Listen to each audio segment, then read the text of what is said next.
Caitlin Clark, almost unanimous, -1. Angel Reese received one first place vote for Rookie of the Year. Stupid decision because it compromises what your ultimate goal is. A WNBA legend got caught red-handed for scheming against Caitlin Clark in the Rookie of the Year race. UP. Until now, no one knew which seasoned player had made the extra effort to buy off that one reporter to vote against Clark.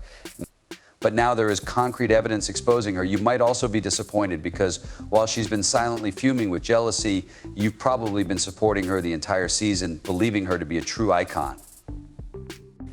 It appears that there is a voter out there supporting Angel Reese. I say to someone, to be fair, it's possible that two people cast votes, one for MVP and the other for Rookie of the Year for Angel Reese. Why? It took this legend ages to develop, yet in just one season, Clark stole the show. Do you need help? Well, this so-called icon won the biggest WNBA title of the year on the same day that Caitlin Clark signed ROTY. Have a moniker in mind? Prepare yourself if you believe you have it all figured out. There is much more to this tale than just one negative vote. That someone is making fun of Angel Reese because these are supposed to be media personnel or sports enthusiasts. These are the individuals that write and broadcast on sports, right? And up until now, I assure you that you have only been given the most basic statistics. For example, Caitlin Clark averaged an incredible 19.2 points a game, delivered 8.4 assists as if they were candy, and grabbed 5.7 rebounds for good measure. It may sound spectacular, but that is only the tip of the iceberg. Even more absurd is the fact that Clark didn't receive a unanimous Rookie of the Year vote, despite dominating practically every rookie stat imaginable. We wanted to know if you wanted to spread the word about the league or not.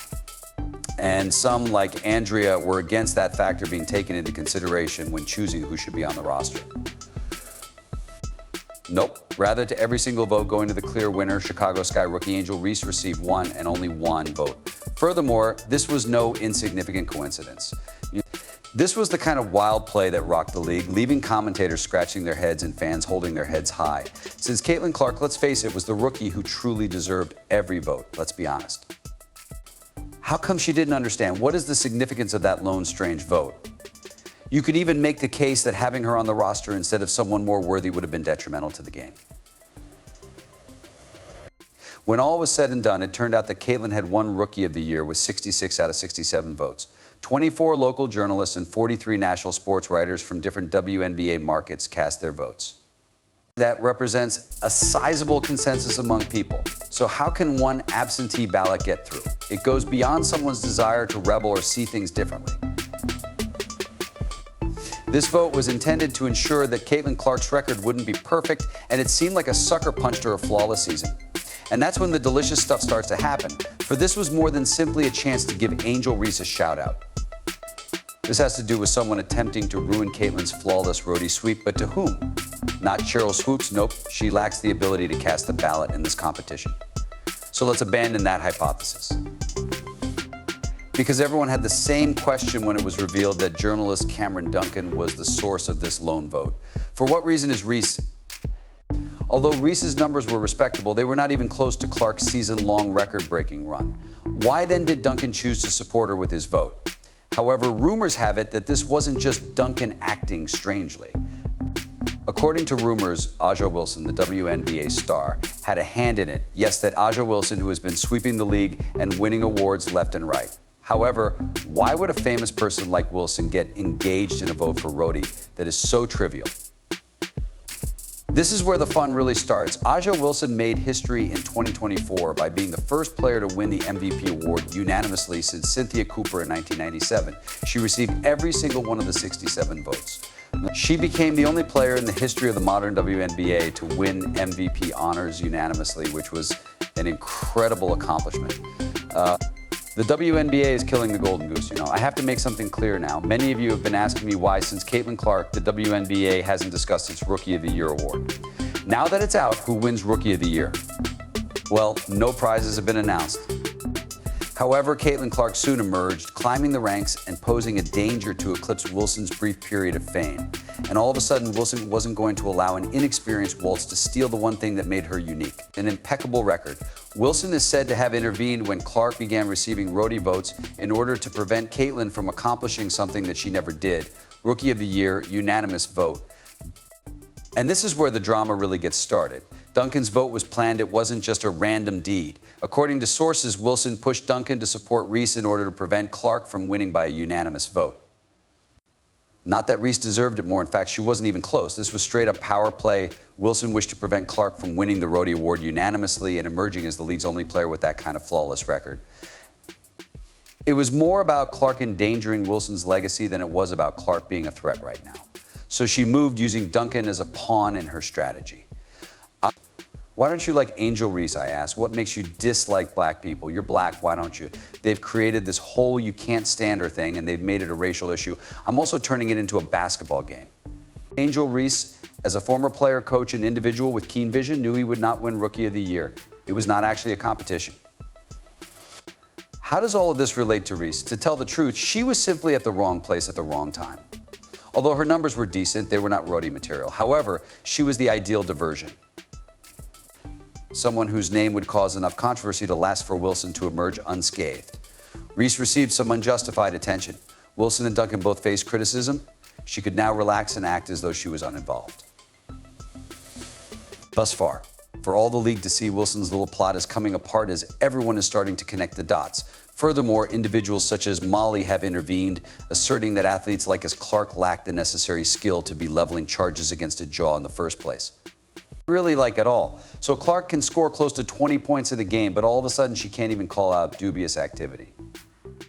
When it's convenient, Molly, let's just act like statistics don't matter, okay? And if you believe that to be the conclusion, reconsider. It was more than just Clark losing out on a landslide vote. This was a message-sending power play.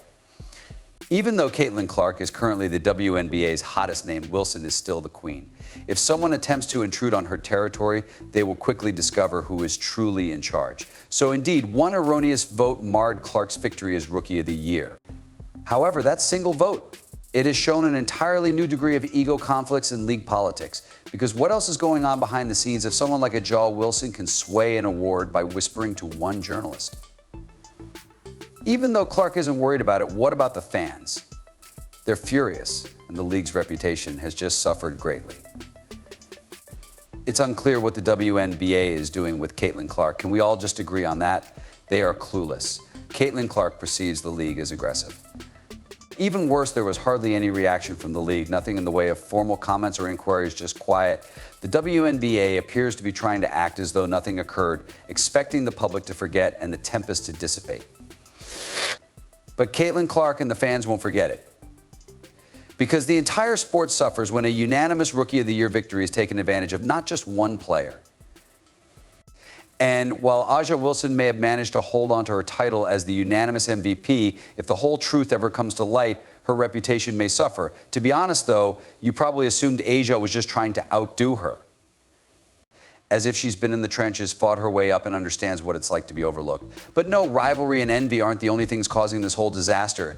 It's about a far more repulsive word: bigotry. I found it intriguing that there was an angry racist before Caitlin Clark entered. Sue Bird addressed that, as well as her racist comments from before Caitlin Clark was even a member of the WNBA. That is, before Caitlin Clark was Caitlin Clark was Caitlin Clark, if you see what I mean.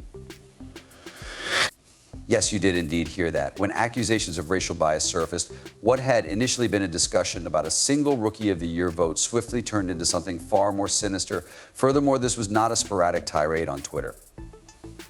People began to see this single vote as an indication of a larger problem that was festering in the WNBA, where race is subtly influencing who gets attention and who stays in the background without being overtly discussed. Perhaps you're thinking this is a little bit of a stretch. There is only one vote. However, if you look closely, the patterns become difficult to miss.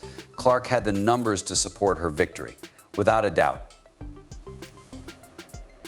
19.2 points, 5.7 rebounds, and 8.4 assists in each contest. Not only was she an excellent rookie, without a doubt, she was the best rookie. However, one journalist chose to give her vote to Angel Reese instead for whatever reason. Like when Caitlin Clark scored 5 points each game on average, she was still scoring more points per game than many of the other guards on the squad at the time, at 16 on average. Thus refrained from doing it.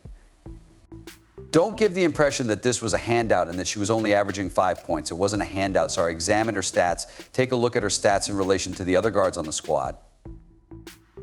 That's all I have to say. Furthermore, no one really questioned if Duncan acted alone during the time that everyone was occupied with criticizing her strange choice. Anyone who has been paying attention can pretty well tell what the answer is. No, she didn't. This had nothing to do with Duncan's opinion of his rookie play. It was about far more powerful people spinning a larger story. How on earth could someone who knows anything about sports sincerely feel that Angel Reese ought to get the Rookie of the Year award? Wilson is hardly the first to incite racial controversy. When white rookie Sabrina Ionescu began receiving a lot of attention in 2020, Wilson made a really pointed remark that caused quite a stir in the league. They adore their darlings, she remarked. You're familiar with the scenario. She didn't have to, but she didn't mention names. It was obvious what that implied. They want to see someone with Caitlin Clark's kind of work. Deep three, they want to know what's behind the back passes. They want to see their teammate being helped by someone. That applies to all sports. It's not really a big deal what happens to NFL players off the field. Of course, you wonder why Rashid Rice. And now it's all over again with Clark at the center of attention. What then does Wilson do? She enters the background. Make sure Clark's unanimous victory isn't really that unanimous after all, if the reports about it are accurate. The finest aspect, she didn't even need to express herself verbally. Furthermore, you must realize that Clark's universal ROTY rejection is only the beginning. The true tale here is how politics, power, and racism are influencing who becomes the WNBA's face. It was not just a vote that Clark lost. Before she even set foot on the court, she had a front row seat to a system that was stacked against her. This supposedly progressive league will continue to operate under the same set of regulations until Carrington and Wilson are called out. Players like as Clark will continue to bear the consequences.